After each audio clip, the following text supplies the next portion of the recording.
femininada negativa, como se uma mulher não fosse capaz de estar ali, como se, gente, a senhora fala baixo, nossa, a senhora é tão educadinha, né? Mas a senhora tem que falar assim, bater na mesa, a gente precisa enfrentar o machismo das pessoas e não tem um remédio, uma pílula do não machismo que você coloca naquela pessoa ou deixar preso um dia, não, ele vai sair de lá e vai fazer de novo.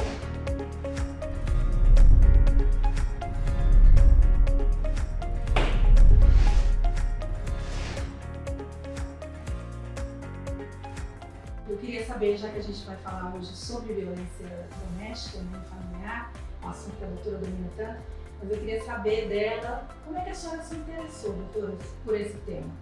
Faz tempo que a senhora trabalha com isso? Como é que foi esse interesse? Como é que surgiu esse interesse? Eu vi isso quando eu comecei a exercer uma profissão de poder, um ambiente de tribunal, né? Esse poder é muito masculino. Quando você exerce um cargo de chefia, de autoridade, as pessoas esperam características de você muito relacionadas ao masculino. E a associação que se faz com o feminino é negativa, como se uma mulher não fosse capaz de estar ali, como se, gente, a senhora fala baixo, nossa, a senhora é tão educadinha, né? Mas a senhora tem que falar assim, bater na mesa e se impor. Eu ficava, meu Deus, mas que horror, se eu preciso bater na mesa, eu acho que não faz sentido respeito, né? Então isso eu vejo de vários lados e com relação às audiências, eu vi muito isso na fala das pessoas nos processos de violência doméstica, porque eu via muito discurso machista. Quando eu comecei esses primeiros 6 meses, eu fiquei horrorizada de como que a gente está em 2023 e a gente ainda é um país tão machista. Porque hoje eu me percebo muito privilegiada durante a minha formação toda, desde casa até colégio, faculdade, que eu nunca tinha passado por aquilo, sabe? Eu só tinha ouvido uma vez de um chefe que não gostava de contratar mulher porque mulher chora. Ouvi uma vez, mas pra mim era o jeito dele, entendeu? Porque eu achava que era tudo igual, mas não é. Então foi assim, meu despertar, eu vim pra coordenadoria porque eu fui pro Fonadis uma vez, me interessei sobre um assunto, tanto que eu estava no meu doutorado, e eu mudei, não tinha nada a ver o tema da minha tese, era tributação ambiental, não tinha nada a ver, era meu mestrado. E eu disse, não, eu queria fazer uma coisa que entregasse para a sociedade, né, que pudesse brincar com a minha profissão. Quando eu comecei a trabalhar essas questões, né, muito processo de violência doméstica, muito. É uma vara, eu trabalho há 7 anos em Mozarlândia, e lá, como em qualquer cidade do Brasil, lá eu percebi bastante isso, que era vara única, né, na época, ou uma vara criminal única para tudo. Se eu for fazer 10 audiências à tarde, 6 são de Maria da Penha.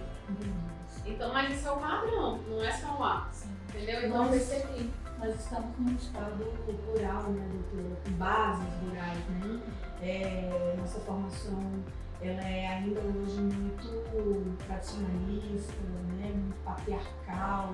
Tudo isso colabora, doutora, para essa perpetuação da violência, porque a ideia que a gente tem é que, com tanto trabalho que é feito da própria coordenadoria, né, é que isso tinha que ir acabando, e a gente vê que cada vez mais, né, os casos estão surgindo. Por que isso acontece? Então, obrigada também pela pergunta. Você tem nos processos de família, sai demais, e nos processos de violência doméstica a gente tem isso bastante.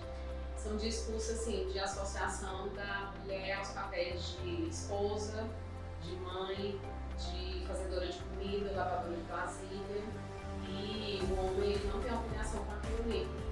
Então isso aparece demais nos processos de violência doméstica, o casal que está divorciando, se não for consensual, a primeira coisa que você escuta é: mas ela, doutora, eu estava tudo dentro de casa, eu era um bom marido, eu nunca deixei faltar nada na minha casa. E, tipo assim, ok, e o restante, né? E a outra porque é o casal, né? Então, as obrigações financeiras, né?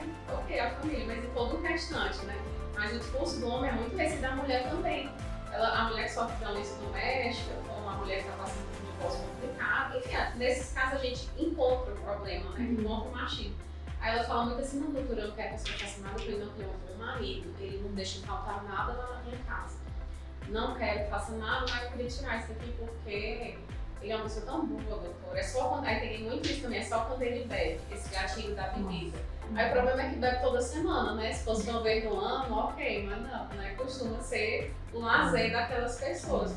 E é muito complicado, sabe? Mas eu gosto muito desses assuntos. Aí eu percebi também a importância da gente linkar o direito com a cultura, né? Porque direito não é só direito. Então, essas questões sociais, elas aparecem muito nos processos. E o que eu gosto desse tema da violência doméstica é porque a gente tem possibilidade de, através do direito, fazer transformações culturais. Porque a partir do momento que eu trato com seriedade aquele caso de violência doméstica, aquilo ali não vai mais tocar na mulher dele. Sabe? Se quando ele pratica a violência, eu reconheço, uso o violentômetro, uso o formulário nacional de mensuração de risco e percebo a violência no contexto daquele casal, aquele homem fica preso, é um perfil diferente, né? O preso da Lei Maria da Penha, ele não é a profissão dele, assim, muito entre aspas, né? Tô brincando. Mas ele não vive daquilo, ele tipo, é uma pessoa violenta, machista, não se percebe. Se ele der uma cadeiazinha nele, passar uns dias, sabe? Não é que é pedagógico não, mas às vezes é necessário para despertar aquele casal, aquela família da gravidade dos conflitos em que eles estão todos imersos. Então eu adoro assim, esse assunto, não porque qualquer outra coisa assim que, eu gosto, não. É porque eu acho que é a cultura e a gente pode fazer alguma coisa, sabe? Pode fazer a diferença no traço das coisas. É complexo e multifatorial, né? Gente, desculpa, eu não quero monopolizar.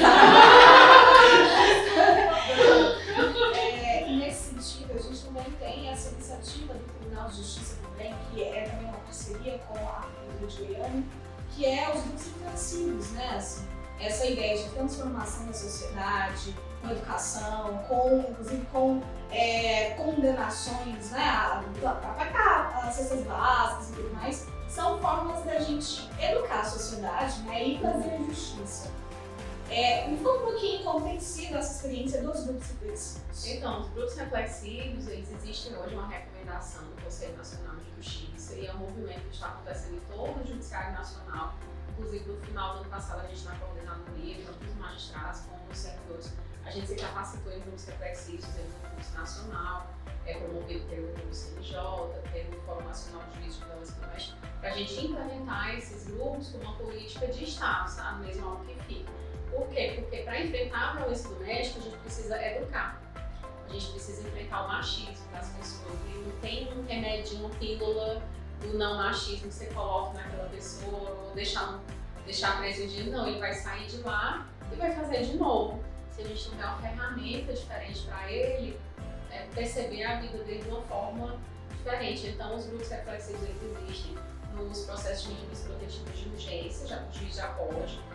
Tem previsão expressa na Lei Maria da Penha, que o juiz já na medida protetiva encaminha o homem para os grupos reflexivos e também pode ser como uma fase da sentença penal condenatória. Na execução, o homem condenado, a pena dele pode ficar suspensa por 2 anos e uma condição pode ser a frequência a grupos reflexivos. E assim a gente tem resultados muito positivos. Os homens que frequentam esses grupos, a reincidência deles vai assim, a praticamente zero. É muito bom trabalhar com isso, porque a gente percebe que está conseguindo realmente combater a raiz do problema. Doutor, uma vez eu fui acompanhar uma equipe de TV, um dos primeiros grupos reflexivos que a gente fez aqui em Goiânia. Eu fiquei muito chocada, porque sem mostrar o rosto, sem mostrar a pessoa, nada, nós convencemos um participante dos grupos a conversar com a gente. E aí ele soltou, ele falou assim, mas eles estavam falando lá de posse, eu pensei que eu casasse, porque quando eu casasse, eu não queria ter. A sensação dele era que a mulher era aquele objeto que ele possuía de fato, né? Então, assim, e apesar de todos esses resultados que a senhora tem falado, né, dos índices de incidência, que caem tudo, a gente não percebe que tem uma parcela da sociedade que condena o Poder Judiciário por fazer esse tipo de atendimento ao agressor. Como é que a senhora vê essa resistência hoje? Ela diminuiu? Como é que está isso hoje em dia? Então, eu acho que são várias questões, né, para a gente pensar. Primeiro, a gente confunde muito socialmente o amor, o cuidado com o ciúme, com a posse, né? Todas nós fomos educadas assim. A gente acha que se a gente está namorando e o namorado fala, nossa, sua roupa tá muito curta, você não vai sair com essa roupa. Ok, hoje a gente mudou, né? Não, mas assim, mas em algum momento da minha vida eu entendi aquilo como cuidado. Nossa, ele está sendo atencioso, olha, ele me ama.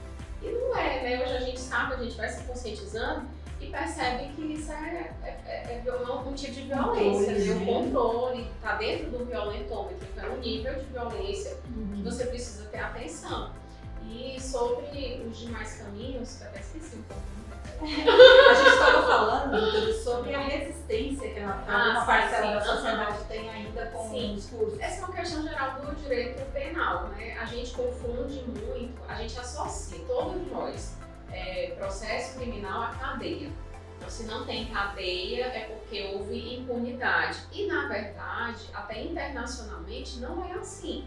Porque existem convenções, tratados que o Brasil é parte, ou que o Brasil se comprometeu de alguma forma politicamente a implementar institutos despenalizadores. Então, o Código prevê lá a pena de prisão, mas essa é a exceção para esse tipo de caso por disposição expressa legislativa. Não é que o juiz vai decidir fora, porque o juiz não quer que ele fique. Não é isso. O juiz, ele decide com o livre conhecimento conjugado racional dele, conforme o direito que o legislativo fez, que o Brasil fez, prescreve. Então, o Brasil vem de um movimento internacional de institutos despenalizadores, porque assim, também não se pode associar, a gente precisa dissociar a cadeia, incidência e a diminuição da quantidade de violência no mundo. Os países com as maiores populações carcerárias do mundo, o Brasil é um deles, não são países pacíficos. E o Brasil é um dos países que tem uma das maiores populações carcerárias do mundo. E nós não, até hoje, assim, me parece que a gente também, nós somos um dos países onde há mais violência contra a mulher. Da última vez que contaram, a gente estava em 5º lugar mundial no número de feminicídios. Então, assim, é um problema complexo, né? A abordagem da OMS, da Organização Mundial de Saúde, sobre a violência doméstica é um enfoque ecológico, multifatorial. Então, a violência contra a mulher, ela é sistema repressor penal, ela é cultura, ela é sociedade, ela é saúde, ela é cabeça, é um monte de coisa, é um fenômeno bastante complexo. E assim, são várias as discussões. Eu acho que agressor não tem que acontecer nada, não, acho que tem sim. Tem que existir uma resposta, claro, evidente. Mas eu acho que cada caso é um caso. Tem o que precisa ficar preso? Sim, com certeza. Claro, vai depender do nível de violência que ele está perpetrando naquele caso, mas tem outros que vão responder em liberdade, porque a gente também vive no Estado Democrático de Direito e ele também tem os direitos dele, né? Então a gente precisa ponderar. Existe um desejo também de resgatar essas pessoas, né? Na verdade, a justiça ela quer resgatar e garantir que todas as pessoas tenham liberdade, né? Tenham as condições de estar em sociedade com respeito a todas as outras. A gente escuta muito, né, de mulheres falando, eu quero fazer a denúncia na delegacia, mas eu tenho medo que ele vai preso. É uma dúvida que muitas mulheres têm. Ela acha que se ela for à delegacia, se ela procurar o Poder Judiciário, o marido, o companheiro dela vai ser preso. E muitas das vezes não. Existem essas medidas alternativas, né, como, por exemplo, os grupos reflexivos que foi citado, para essa mudança desse padrão de comportamento.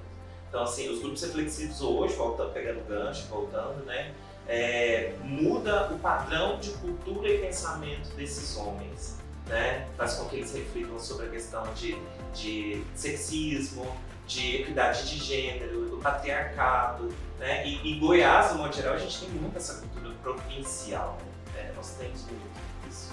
Funcionou tanto, cara, que esse cara disse, ele foi, eu não sabia que ela não era ministra privada. Exatamente. Ou seja, isso alterou de alguma forma a percepção dele, né? Isso. Doutora, bom, todo mundo sabe que eu falo mais, então se a gente fazer mais uma perguntinha entre amigos.